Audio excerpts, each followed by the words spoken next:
কর্ণধার, তোমারে করি নমস্কার। রাস্তাই আমাদের রাস্তা দেখাবে। আমি আজকে যে সন্ত্রাস চলছে বাংলার মামাটি মানুষের ওপরে, আমাদের কর্মীদের ওপরে লাগামহীন বলগাহীন সন্ত্রাস চলছে। এমনকি আমার বাড়িতে একটি মেয়ে থাকে, তপশিলি মেয়ে, তার বাড়িতে তার 92 বছরের বৃদ্ধা মাকেও সরিয়ে দিতে হয়েছে, কারণ বিজেপির উন্মত্ত তাণ্ডব বাহিনী সেখানে উপস্থিত হয়ে নতুন একটি গৃহবধূ এসছে, তাকে বলা হয়েছে তাকে নির্যাতন করা হবে। ভয়ে রাত 3টে তারা বাড়ি ছেড়ে চলে গেছে। অনেকের বাড়ির সামনেই হোলিগানিজম করছে, বেনো জল ঢুকে গেছে অনেক, যাদের না আছে তারা ড্রাঙ্ক অবস্থায়, এবং পুলিশ টোটাল সাইলেন্ট। আমি কিন্তু মনে রাখবেন 2011 জেতার পরে আমি কারোর ওপর কোনো অত্যাচার করতে দিইনি, এবং আমি নিজে তখনকার তদানীন্তন চিফ মিনিস্টার ছিলেন বুদ্ধদেব বাবু, আমার নিজের বুলেট প্রুফ কার্ডটা তার কাছে পাঠিয়ে দিয়েছিলাম এবং Z+ সিকিউরিটি দিয়েছিলাম। আর ওরা যেদিন থেকে জিতেছে সেই দিন রাত্রি থেকে আমাদের সব সিকিউরিটি উইথড্র করেছে। এমনকি গত পরশু দিন আমি অবাক হয়ে গেছি যখন দেখলাম আমার ফোন আসছে না, মেসেজ আসছে না, আর কেউ আমাকে ফোনও করছে না। তারপরে দেখলাম ইন্টারনেটটাই উইথড্র করে নিয়েছে। আরে আমাকে একটু 1 ঘন্টা আগে জানাতে পারতো। আমি তো চাই ওরা উইথড্র করুক, আমি ওদের দয়া নিতে চাই না, আমি কারো ক্ষমা ভিক্ষে চাই না, আমি কারো সহানুভূতি চাই না, কারণ লড়াইটা আমরা জিতেছি, এটা মাথায় রাখবেন।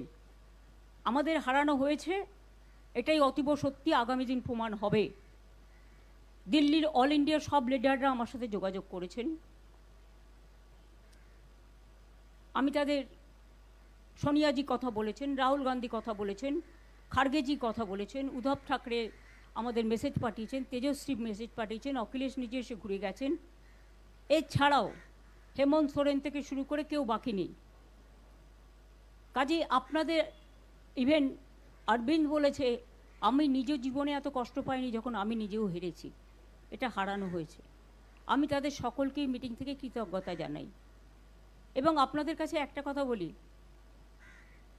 সংখ্যায় হয়তো বেশি লোক এখন পাবেন না, তার কারণ সবার বাড়ি আটকে রেখে দিয়েছে, নয় ভয় দেখাচ্ছে, নয় চুরি করে নিচ্ছে, নয় ডাকাতি করে নিচ্ছে, এমনকি কিছু গুন্ডা বাহিনী। আপনাদের আমি কি বলবো, পরশুদিন মহুয়া মিত্র আমাদের সাংসদ কলকাতা থেকে দিল্লি যাচ্ছিল প্লেনে, সেখানে দেখছে দিল্লিতে যাচ্ছে, কলকাতা থেকে যারা লিগিং করতে এসেছিল তারা ফিরে যাচ্ছে। তারা ওখানে ওকে এত অশ্লীল ভাষা বলেছে, ভিডিও আমাদের কাছে আছে, ওর সঙ্গে সঙ্গে ব্যাক করে চলে এসছে। বললো দিদি আমি তর্ক করতে গেলে আমি চাইনি ওদের সাথে কোনো বিতর্কে জড়াতে। আমি বললাম ভালো করেছো, এভিডেন্স কিন্তু আমাদের কাছে সব কিছু আছে, নিশ্চিন্তে থাকুন।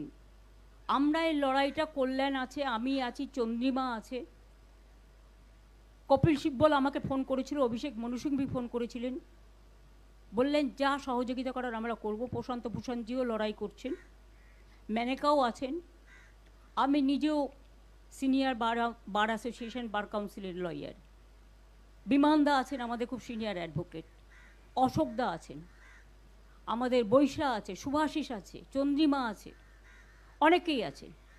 আমাদের লড়াই আমরা করতে জানি, আমরা এটা করে নেব। কিন্তু এখন যেটা আপনাদের আমি বলবো যে এই সিচুয়েশনে যখন চারিদিকে সন্ত্রাসের একটা বজ্র নিঘাত চলছে, বজ্রপাত, সেখানে ভয় না পেয়ে আমি বাংলার যত রাজনৈতিক বিরোধী দল আছেন, তৃণমূল কংগ্রেসে থেকে আমি আবেদন জানাচ্ছি, যদি মনে হয় আবেদনটা গ্রহণযোগ্য করবেন, তা নাহলে করবেন না, এটা আপনাদের অধিকার। কিন্তু আবেদন জানাতে তো কোনো অসুবিধে নেই। সহ সমস্ত ছাত্র সংগঠন, যারা বিজেপির সংগঠনের দ্বারা এসইউসির ছেলেদের আপনারা দেখেছেন, ছেলে মেয়েদের কলকাতা ইউনিভার্সিটিতে কিভাবে মারা হয়েছে, সহ সমস্ত স্টুডেন্ট ইউনিট, ছাত্র যৌবন, এনজিও।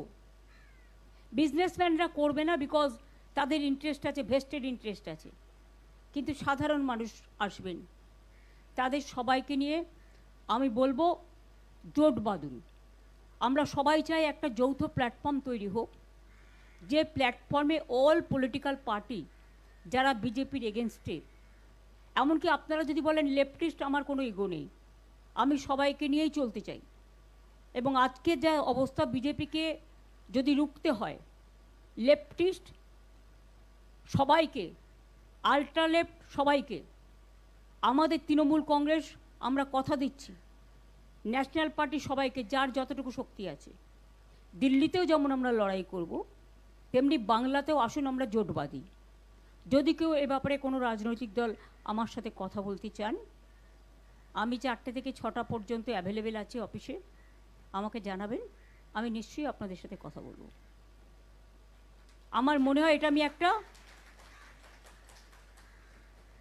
রবীন্দ্রনাথের সামনে দাঁড়িয়ে এই আবেদনটা সবার কাছে রাখলাম। এখন কিন্তু এটা ভাবার সময় নয় আমি কে ওকে, এনিমিজ মাই ফ্রেন্ড, এটা ভাবার সময় নয়। আমাদের ফার্স্ট এনিমি হচ্ছে বিজেপি, রাজনৈতিকভাবে যারা দেশের ভালো চায় না, বাংলার ভালো চায় না, বাংলার মানুষের উপর খুব অত্যাচার করছে, বাইরের গুন্ডাদের নিয়ে এসে, লুম্পেনদের নিয়ে এসে, যাদের কোনো সেন্স নেই।